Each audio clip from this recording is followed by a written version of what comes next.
Mesdames, Messieurs, bonsoir à toutes et à tous. Voici les titres de l'actualité. Concertation entre chefs coutumiers et gouvernement burkinabé ce matin à Ouagadougou autour de la paix et la cohésion sociale. Un message a été transmis au président du Faso dans ce sens. Chantal Compaoré à Rome pour faire respecter les engagements pris par la communauté internationale pour l'élimination des MGF. La première dame participe à une rencontre qui se penche sur la question. Le Mali décidé à régler une bonne fois pour toutes la question du Nord en organisant les États généraux de la décentralisation qui réunissent les élus locaux et les partenaires au développement. La chefferie coutumière et le gouvernement en concertation autour de la paix et de la cohésion sociale au Burkina. Une rencontre d'échange a eu lieu cet après-midi à la présidence du Faso entre membres du gouvernement et une délégation de rois et chefs coutumiers. Un message a été remis au chef du gouvernement pour transmission au président Blaise Compaoré. Reportage Karim Patrick Namouanou. Différente est leur source de pouvoir, mais commune est leur quête. La paix qui ne tient qu'à un fil dans certains villages suite à des successions de chefs controversés.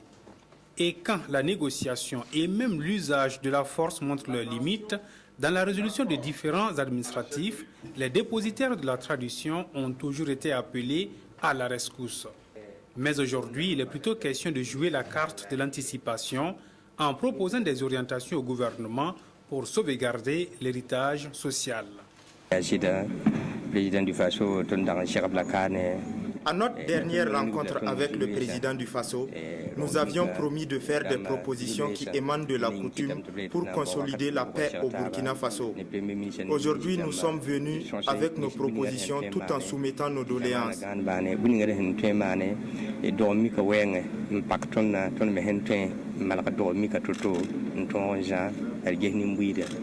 Cette rencontre d'échange a été fructueuse. Nous avons le sentiment que nos préoccupations sont prises en compte. Une prochaine rencontre est prévue pour faire le point.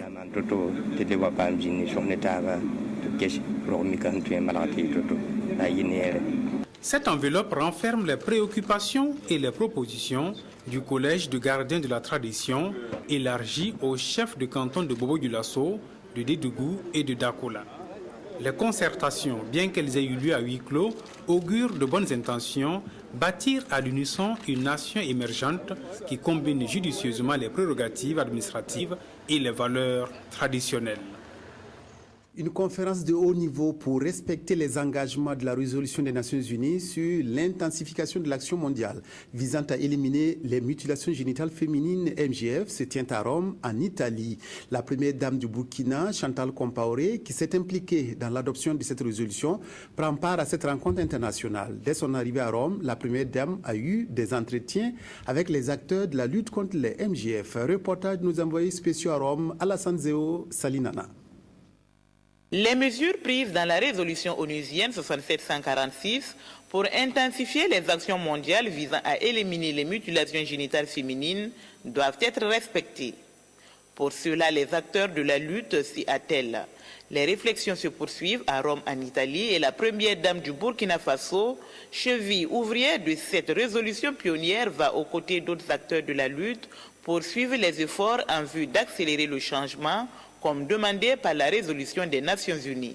Nous avions estimé donc en tant que UNFPA et avec notre partenaire UNICEF qu'il était important de réunir aujourd'hui donc que ce soit les pays d'Afrique ou les pays du Nord et les pays du Moyen-Orient pour essayer de dégager vraiment des pistes d'action, d'accélération. 33 pays de tous les continents seront représentés à cette conférence de haut niveau de Rome. Elle a pour objectif d'assurer que l'engagement politique signalé par l'adoption d'une résolution de l'Assemblée générale des Nations unies est maintenu et amplifié. Au cours de cette rencontre, les États membres et les agences onusiennes vont exposer les engagements qu'ils ont pris pour l'abandon des mutilations génitales féminines. Il sera aussi question d'un plaidoyer pour mobiliser des fonds supplémentaires en vue de soutenir le programme conjoint Fonds des Nations Unies pour la population et l'UNICEF dans leur lutte contre les MGF. Nous avons quand même énormément de supporters qui ont quand même publiquement dit qu'il fallait abandonner donc cette pratique donc néfaste à la santé des femmes et des filles. Et donc nous attendons et nous savons que Madame Compaoré sera encore une fois vraiment le porte-parole de toutes ces voix, des voix des femmes, des voix des filles, des voix des ONG, des voix des gouvernements pour encore continuer à galvaniser, n'est-ce pas, la communauté internationale donc sur ce sujet, mais aussi nous souhaiterions qu'elle particulièrement mette l'accent sur la mobilisation des ressources. Le gouvernement italien a beaucoup soutenu la première dame du Burkina Faso dans son combat engagé pour l'abandon des pratiques néfastes et des mutilations génitales féminines.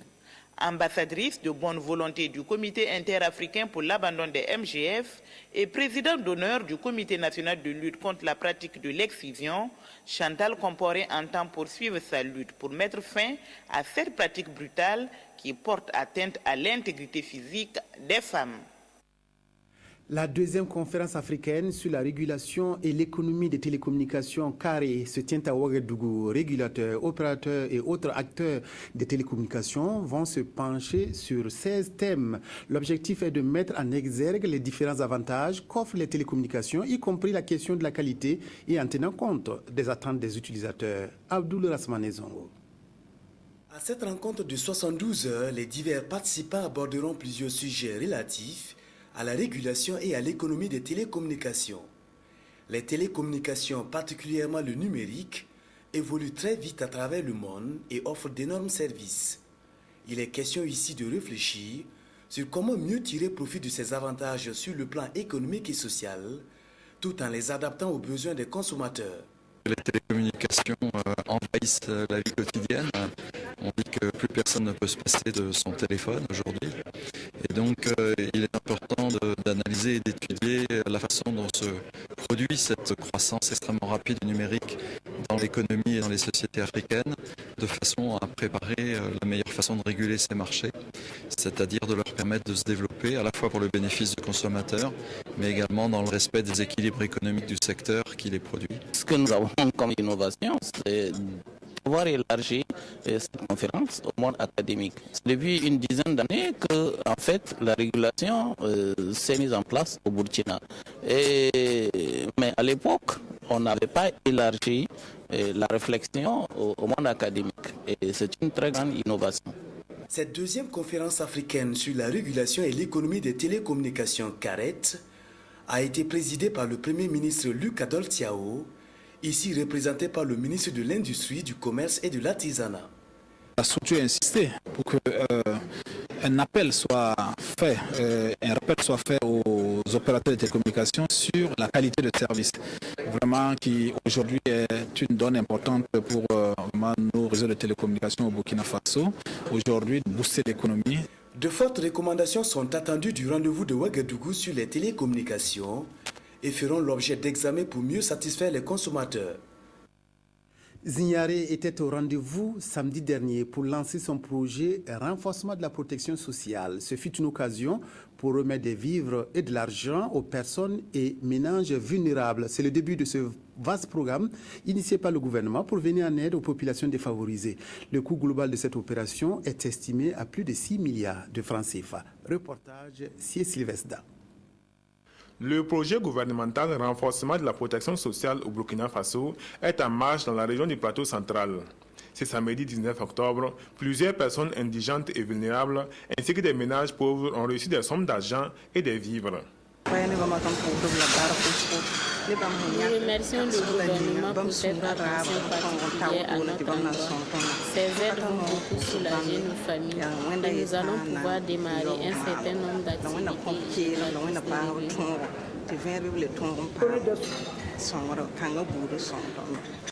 Les actions du genre vont gagner progressivement les différentes localités de la région. Le ciblage des bénéficiaires se fait par la Direction régionale de l'action sociale et de la solidarité nationale. Pour une certaine transparence dans l'exécution du projet, il sera créé un comité régional de gestion des activités.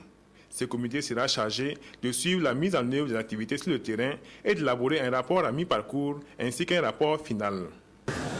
C'est un projet vraiment qui va soulager beaucoup de familles. Parce que vous savez que les enfants de la rue deviennent de plus en plus nombreux. Nous avons des personnes âgées qui sont souvent sans soutien. Nous avons également les handicapés, et sans compter les OEV et les personnes vivant avec les VIH. Donc ce projet vient soulager beaucoup de familles. Ce projet également va donner l'occasion justement aux personnes vulnérables de pouvoir s'autosuivre, de pouvoir se développer et de participer justement à la construction du Burkina Faso. Le projet renforcement de la protection sociale est mis en œuvre dans les 13 régions du Burkina. D'un coût global d'environ 6 milliards de francs CFA, il comporte 5 principaux axes. Des axes qui sont des mécanismes de protection sociale dont les programmes visent à assurer une plus grande sécurité sociale aux populations, surtout les plus pauvres. La société minière Semafo, qui exploite la mine d'or de Mana, multiplie les actions en faveur de ses travailleurs et des populations riveraines de la mine. La fondation Semafo vient d'offrir des infrastructures aux populations sous forme de lotissement pour 3 localités et des habitations pour reloger les personnes déguerpies. En outre, un foyer pour les mineurs a été également construit. Frédéric Etienne Basenga. Chose promise, chose due, les travailleurs de Semafo l'avaient réclamé, leur foyer est désormais sur pied. Nanti, d'un réfectoire de 200 places, d'une cuisine moderne et d'une chambre froide, ce réfectoire a coûté à la fondation Semafo près de 190 millions de francs CFA. Avec cette infrastructure, plus de casse-tête pour se mettre quelque chose sous la dent. C'est vrai que dans le village, là où on loge, beaucoup de femmes, en raison de l'affluence de l'activité du personnel, ont commencé à faire des restaurants. Mais quelquefois, l'hygiène ne suit pas. Mais elles font ce qu'elles peuvent. Mais avec l'arrivée du foyer, je pense que c'est une très grande bonne chose pour avoir des repas de qualité. Comme pour faire d'une pierre deux coups, un guichet automatique a été installé dans ce foyer. Plus besoin de se déplacer pour avoir un peu de liquidité. Il suffit d'être client de cette banque et d'avoir une carte sur place. Le tour est joué. Les heureux n'étaient pas que les agents de la Semafo. Les communes riveraines de la mine de Mana n'ont pas été oubliées. Bana, Rona et Kona ont bénéficié chacune d'un lotissement. Des lotissements qui n'ont rien omis, toutes les commodités devant leur permettre de vivre une vie agréable ont été prévues. Si c'est la commune qui doit faire ça, c'est pour des années. Sois sûr et certain qu'on ne peut même pas. Mais grâce au bon Dieu et à la Semafo et à la fondation Semafo, ça a vu le jour. Donc c'est une grande joie pour nous aujourd'hui et puis pour l'avenir de nos enfants. L'objectif de Semafo est de contribuer à l'amélioration des conditions de vie de ces populations avec l'adduction d'eau potable et d'électricité qui devrait suivre. Donc, je pense que quand on partage, il y a moins de problèmes. Et Semafo, à ce que je vois, partage. Du coup, les populations se sentent concernées par l'exploitation de l'or autour de leur village. Que dire de ces habitations qui sortent de terre et qui devront servir à relocaliser les populations de Dangouna, une autre commune à proximité de la mine de Mana. Fait tendu, ces habitations tranchent avec celles actuelles à la grande satisfaction des populations. Ils ont fait de bonnes constructions pour nous. Toutes ces maisons sont tendues. Nous sommes vraiment contents de ces habitations. Si vous regardez dans la devise de Semafo, c'est une expertise internationale et puis une mission humaine. Nous pensons, comme le ministre l'a dit, que nous devons utiliser l'opportunité de l'existence de la mine pour déjà penser à l'après-mine et voir comment on peut contribuer à une dynamique de développement durable local. Guidée par la conviction que l'espoir d'une vie meilleure doit être offert à tous, la Fondation Semafo n'entend pas s'arrêter là. D'autres projets devraient voir le jour pour ces populations voisines de la mine.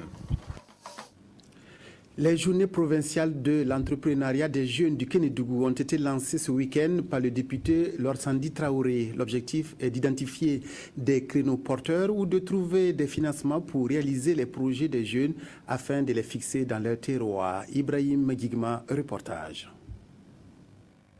Orodara, chef-lieu du Kénédougou, point de convergence des acteurs économiques de la province.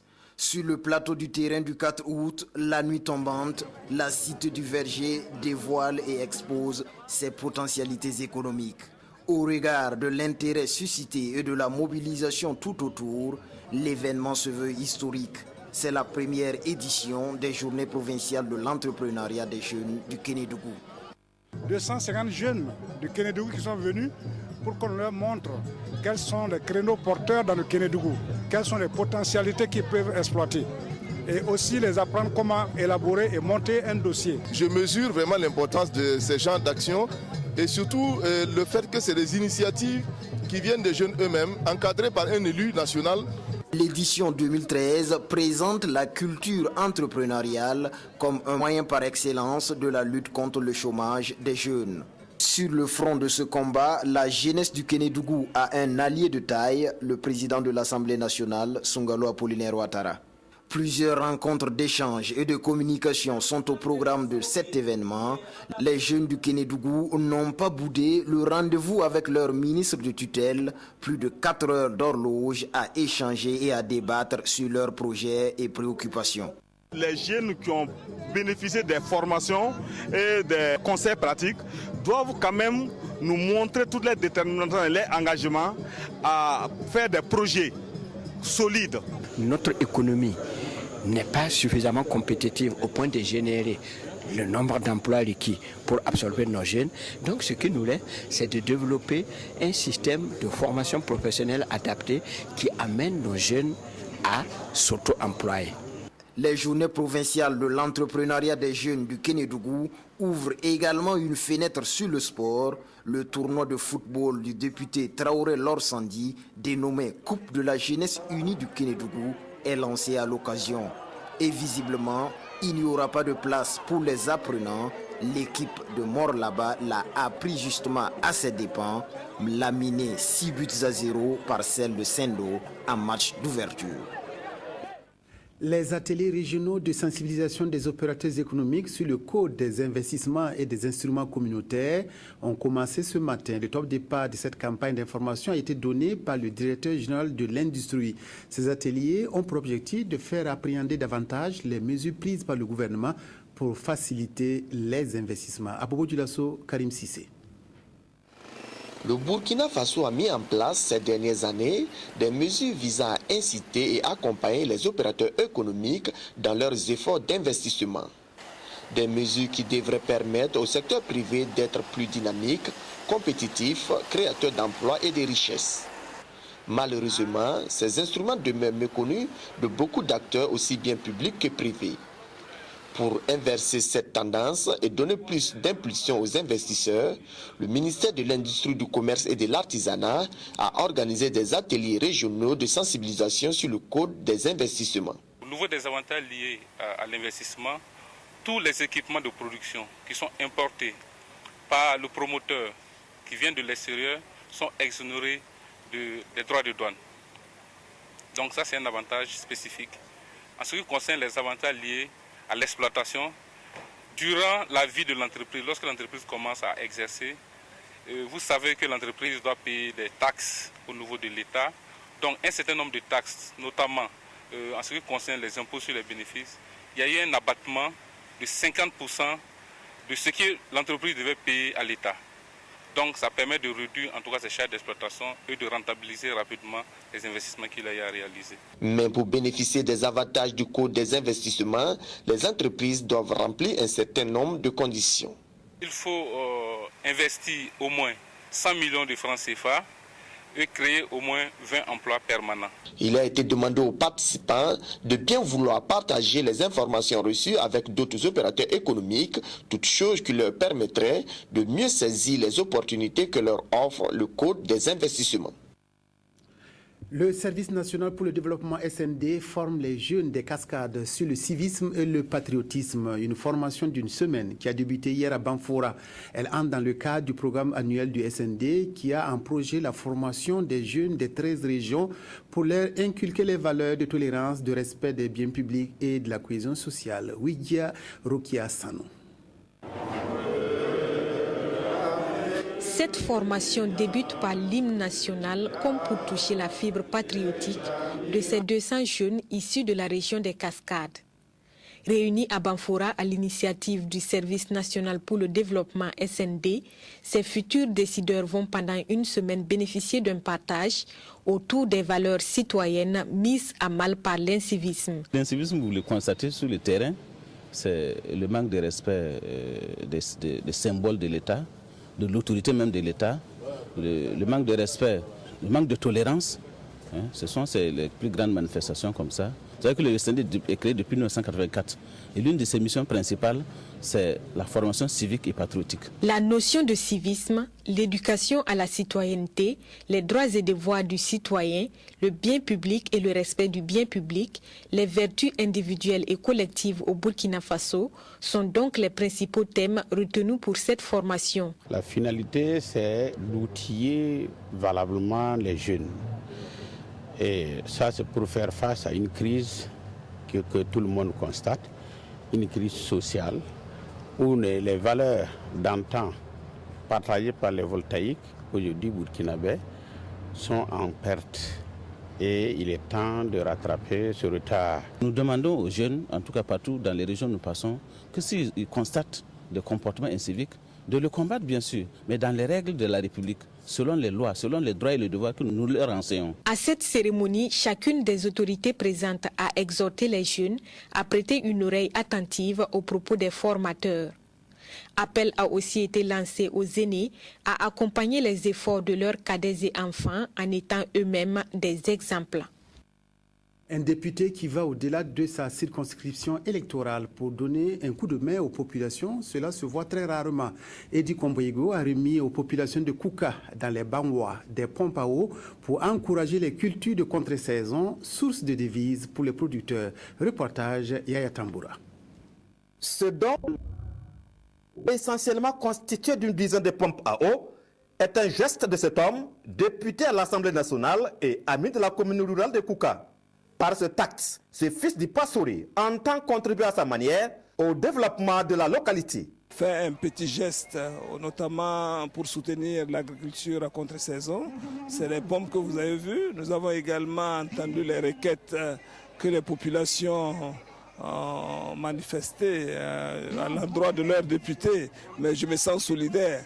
Mais je tiens à rappeler qu'un député est fait pour voter des lois, pas pour apporter des investissements. Pour la population de Kouka, la joie est grande. Ce matériel agricole pourra sans doute contribuer à l'atteinte d'un de ses objectifs majeurs, l'autosuffisance alimentaire. Cela vraiment nous réconforte. Nous réconforte en ce sens que la population de Kouka s'est lancée dans le maraîchage il y a environ 5 ans. Et la production, en tout cas, est très bonne. Et le député Edi Komboigo est bien informé par son ami Sanou Abouakar, qui est natif du village de Kouka et qui connaît les problèmes que vivent les populations. Je tiens d'abord à saluer cette belle initiative entre deux députés, entre deux élus. Et je crois que c'est des initiatives à encourager. Et au-delà de leur rôle qu'ils jouent quotidiennement, nous avons vu qu'ils se sont intéressés au développement local. Je crois que c'est ce qui justifie notre présence. Celui qui est désormais considéré comme un fils de village ne se limite pas à ce geste.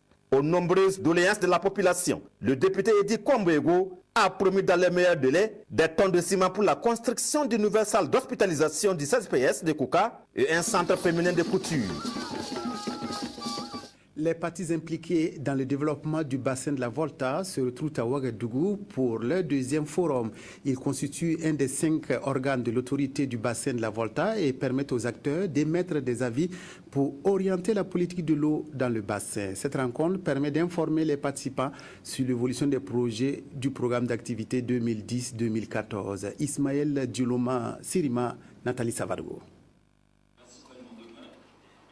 Les acteurs impliqués dans le développement du bassin de la Volta en réunion pour apprécier l'état d'avancement des projets du programme d'activité 2010-2014 de l'autorité du bassin de la Volta. Cette rencontre dénommée Forum des parties est la deuxième du genre et regroupe des techniciens de l'environnement, de l'hydraulique et de l'énergie. Ils vont également se pencher sur la question de la mise en place de l'observatoire chargé de collecter les données et de les mettre à la disposition du public. La BVA a abrité un important projet qui a fait son atelier de restitution récemment. Il s'agit du programme de défi pour l'eau et l'alimentation. Et ce programme va communiquer ses résultats également pour que les membres du forum soient au courant de ce qui se fait au profit des populations dans le bassin. Le Forum des partis est accompagné dans ses activités par l'Union européenne et l'Agence de l'eau Adour-Garonne. Nous avons des acteurs, des usagers, agriculteurs, industriels, écologistes, etc. Et il faut mettre ensemble tous ces gens qui n'ont pas forcément les mêmes idées, qui n'ont pas forcément les mêmes intérêts, pour qu'ensemble on dégage un consensus. Et faire en sorte que tout le monde va se sentir concerné, associé, et qu'ensuite les décisions ayant été prises en commun seront bien appliquées. Notre rôle, notre mission à l'intérieur de ce processus, c'est d'apporter un accompagnement intellectuel et financier. Pour le programme dont nous parlons, c'est de l'ordre de 230 millions de francs CFA. Les conclusions issues de ce forum serviront à orienter la politique de l'eau dans le bassin. Mise en commun des efforts des États de l'UEMOA pour venir à bout du braconnage dans la sous-région. Ainsi, une concertation est engagée depuis hier à Ouagadougou pour lutter contre le braconnage des grands carnivores, notamment les lions. Il s'agit d'élaborer une stratégie de conservation des grands carnivores et de gestion de la pêche dans le complexe Ouapo. Nathalie Savadougou. Les grands carnivores comme le lion, le guépard, le lycaon sont des espèces en voie de disparition en Afrique. Les produits de la pêche ne sont pas aussi épargnés. Pour ce faire, les acteurs de la faune et de la pêche des États membres de l'UEMOA réfléchissent sur ces deux problématiques. Cette rencontre a deux objectifs. Le premier objectif, c'est d'analyser la situation des grands carnivores. Et la deuxième question, c'est voir la possibilité de garantir une pêche durable dans les plans d'eau des aires protégées. À Ouagadougou, ils vont pendant 5 jours élaborer une stratégie de conservation des grands carnivores et de gestion de la pêche. Le lion, il est emblématique d'une part et il constitue un potentiel aussi bien en tourisme de vision que également pour la chasse, mais malheureusement menacé par effectivement le braconnage. Donc il faut que nous trouvions ensemble une solution. Il est attendu de cette rencontre des propositions et recommandations fortes capables de renforcer la protection de ces grands carnivores en voie de disparition en Afrique. Rendre plus mobiles les agents de la police forestière, c'est l'objectif du ministère de l'Environnement et du Développement durable en dotant cette section de moyens roulants. 54 motos ont été remises au chef de cette police des 13 régions du Burkina. Ce geste traduit la volonté du gouvernement d'œuvrer à la protection de la faune et de la flore. Moussaki Sylvestre Da. La faune et la flore contribuent fortement à l'essor de l'économie burkinabé. Aussi, leur rôle dans la préservation de la santé humaine n'est-il plus à démontrer. Dans ces secteurs, s'aventurent malheureusement braconniers et autres types de malfrats. Et ce don de 54 motos aux agents de la police forestière est une des mesures urgentes pour leur permettre d'assurer la protection du patrimoine forestier. Si vous devez faire la police forestière, si vous voulez lutter contre le braconnage, si vous devez collecter des recettes, ce n'est pas avec du matériel inadapté qu'on peut le faire. On ne peut pas poursuivre un braconnier avec des motos de ville. D'accord. Donc, ce matériel va permettre un temps un peu à des agents de terrain de mener à bien leur mission. Cette dotation de la police forestière des 13 régions en moyens roulants traduit l'effort du gouvernement burkinabé pour permettre à ces agents d'être plus efficaces sur le terrain. Le projet d'amélioration de la productivité agricole et de la sécurité alimentaire PAPSA accompagne les producteurs dans plusieurs domaines, surtout dans l'utilisation des paquets technologiques donnant le meilleur rendement. Les parcelles de démonstration offrent une occasion au projet de montrer les avantages de ces paquets. Dans le Gourmand, une parcelle de démonstration du riz à cycle court a été visitée à Tibga par le gouverneur de l'Est, Sylvestre Da. Cette visite commentée d'une parcelle de démonstration des riz à cycle court, le FKR 45N à Tibga, intervient juste avant la récolte. Ainsi, les producteurs pourront-ils voir le paquet technologique donnant le meilleur rendement. L'objectif du PAPSA est d'encourager les producteurs à adopter cette variété ainsi que les menus technologiques qui vont avec. Et le constat de la parcelle de démonstration a séduit les agriculteurs de la région. Quand on est venu l'annoncer qu'il y a une démonstration qu'on doit faire ici, bon, il s'est attelé pour l'aménagement de la parcelle. Et là, on a fait 3 menus, menu 1, menu 2 et menu 3. Le projet d'amélioration de la productivité agricole et de la sécurité alimentaire œuvre en faveur de l'accroissement de la capacité de production des petits producteurs et à assurer la disponibilité des produits sur les marchés ruraux. Le PAPSA vise aussi au transfert des technologies agricoles et leur vulgarisation. Et les parcelles de démonstration représentent les supports les plus adaptés. Pour nous, c'est extrêmement important que le plus grand nombre de producteurs puissent voir l'essai et qu'ils puissent par la suite maintenant se l'approprier pour mettre cela en pratique dans leur champ. Nous avons aussi en même temps une vulgarisation de la variété nouvelle qui est la FR45 et dont nous savons que comparativement aux autres variétés qui sont de bas-fond, elle est une variété de pluviale stricte et avec laquelle nous sommes suivis. La sortie de terrain du gouverneur de la région de l'Est et sa délégation a été aussi un cadre d'échange avec les producteurs et les responsables administratifs. Mais les premiers responsables de la région retiennent surtout le constat que les paquets technologiques peuvent favoriser l'atteinte de la sécurité alimentaire. À Kouaré, on a vu tout vert. Ici, c'est tout jaune. Parce qu'ici, il y a manqué beaucoup de pluie. Bon, là-bas, c'est parce que c'est irrigué. Bon, mais malgré tout, vous voyez que le champ qui est derrière moi, il y a quand même à récolter. Et je pense que même si on n'atteint pas la production attendue, je pense qu'on va récolter quelque chose. Mais j'aurais souhaité mieux. En marge de la visite commentée de Tibga, la délégation a visité le périmètre irrigué de Kouaré, aménagé par le projet Petit Barrage de l'Est. Le centre d'accueil des enfants en détresse de l'orphelinat Win Mibitiri de Yako célèbre son jubilé d'argent. Ce centre, qui est né de la volonté d'une femme de venir en aide aux orphelins et enfants en situation difficile, est fier du chemin parcouru en 25 ans d'existence. Les retrouvailles pour la célébration de ce jubilé d'argent a mobilisé de nombreux amis et partenaires du centre d'accueil Win Mibitiri. Reportage Yolande Lompo. Âgé aujourd'hui de 25 ans, Bénédicte Ouedraogo fut le premier bébé adopté par celle que l'on appelle affectueusement Maman France à Yako dans le Passoré. Elle est mariée et mère de 3 enfants. Leurs chemins se sont croisés quelques jours après sa naissance lorsque Maman France à l'état civil Albertine Ouedraogo a accepté la mission que son Dieu lui confiait. Et depuis, cette dolotière débordante d'amour maternel a abandonné la préparation de la bière de mil pour se consacrer aux orphelins. J'ai choisi de travailler à l'orphelinat pour aider mes petites sœurs et frères. 28 nourrices sont aux petits soins pour ces orphelins de 0 à 3 ans. Et depuis son ouverture, le centre d'accueil des enfants en détresse de l'orphelinat Win-Mitiri a accueilli plusieurs pensionnaires, d'où ces moments de louange et d'adoration pour célébrer ce jubilé d'argent sur fond de grâce divine. Au début, ce n'était pas facile. Ce n'était pas facile quand je prends un enfant. L'enfant dorme avec moi et mon mari, même lit.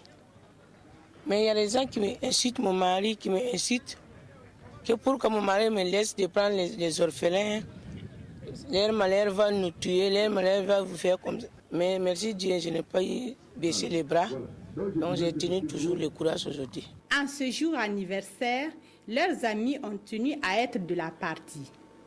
Parmi eux, Burkina Kamba, un groupe d'amis italiens qui leur vient en aide depuis quelques années. Nous voulons que le centre arrive à l'autonomie économique, mais nous serons toujours avec eux. Pour nous, c'est un moment très heureux. Bâti sur une superficie de 2 hectares, ce centre qui est soutenu par de bonnes volontés vit également grâce aux activités génératrices de revenus auxquelles se livre Maman France. La cité de Nabakango se prépare à vivre au rythme du FESCO, le Festival Sport et Culture de Wayugia. La manifestation s'ouvre demain et permettra de mettre sous les feux des projecteurs la culture du terroir Yadega. Le comité d'organisation a dévoilé samedi dernier le programme du FESCO 2013. Reportage à Wayugia, Draman So. Le Festival Sport et Culture de Wayugia FESCO se tient du 23 au 27 octobre prochain et le comité d'organisation se dit prêt. À l'image des précédentes éditions, chants, danses traditionnelles, courses cyclistes et football sont au menu du FESCO édition de 2013. Une édition qui promet des innovations. Dans le chronogramme des activités habituelles, par exemple au niveau du sport, avant c'était le football. Et maintenant, il y aura handball et puis le volleyball. Et il y a aussi les jeux de société où on a ajouté les jeux de sec et des lido aux jeux qu'on a traditionnellement. Valorisation culturelle et promotion de l'habitat et de l'urbanisme est le thème du FESCO 2013. Des invités du Mali, de la Côte d'Ivoire et de la France sont attendus à ce festival. Dans nos communes, on a vu des troupes qui se sont améliorées. Et à Wayugia, ici, par exemple, cette année, on a 2 troupes maintenant au lieu d'une troupe. Donc ça veut dire que les gens s'organisent pour vraiment être au rendez-vous du FESCO. Le Festival Sport et Culture de Wayugia est à sa 11e édition. Et le comité d'organisation ambitionne réaliser le vœu du promoteur, celui de faire du FESCO 2013 l'édition de la maturité. Pendant 5 jours, la culture et le sport seront à l'honneur à Wayugia. Le 1er novembre prochain, l'armée nationale fête son 53e anniversaire. En prélude à la fête de l'armée, comme on l'appelle communément, plusieurs activités seront organisées du 21 octobre au 2 novembre. Premier rendez-vous, le cross populaire qui s'est déroulé sur les principales artères de Ouagadougou. Yacouba Ouedraogo. En tête de ce cross populaire, le général Honoré Nabéré Traoré pour donner le ton des festivités entrant dans le cadre de la commémoration du 53e anniversaire des forces armées nationales. Environ 1500 militaires, paramilitaires, amis des corps frères et civils ont effectué ce footing dans un circuit fermé de 4 km 100 avec comme point de départ et d'arrivée la place de la Nation. Cette même place où les femmes sont restées pour une séance d'aérobic pendant que les hommes, eux, chantonnaient dans les artères de la ville. 4 km 100, pas de quoi faire essouffler les habitués du sport. Le sport est notre activité reine, si vous voulez dire. C'est la condition physique qui détermine justement la capacité opérationnelle. Et il faut que les militaires soient bien en jambes pour pouvoir remplir leur mission. Mais aussi, c'est pour réunir tout le monde, c'est-à-dire les forces de défense et de la sécurité. Une cause commune au plan national et une ouverture à l'international avec des actions de maintien de la paix. C'est tout le sens accordé à ce 53e anniversaire dont le thème est, je cite, les forces armées nationales face aux défis de la sécurité régionale. Dans le prolongement de l'action éminente du chef de l'État, les forces armées nationales sont sur plusieurs théâtres et leur action est très appréciée. Nous allons dans quelques jours envoyer un supplément d'effectifs au Mali dans ce cadre-là pour pouvoir être au niveau souhaité par les Nations Unies. Face aux menaces que nous subissons, il a fallu beaucoup d'organisations et aussi acquérir du matériel. Grâce d'ailleurs aux efforts du président du FACÉ ou du gouvernement, nous avons acquis des moyens roulants essentiellement et le reste, je vous donne rendez-vous le 1er novembre pour découvrir ces matériels. En attendant ce rendez-vous du 1er novembre, toute une série d'activités meubleront les festivités de ce 53e anniversaire. Il s'agit entre autres de la Coupe du ministre de la Défense en volleyball, d'une course cycliste féminine, des journées portes ouvertes, tout cela du 21 octobre au 2 novembre 2013.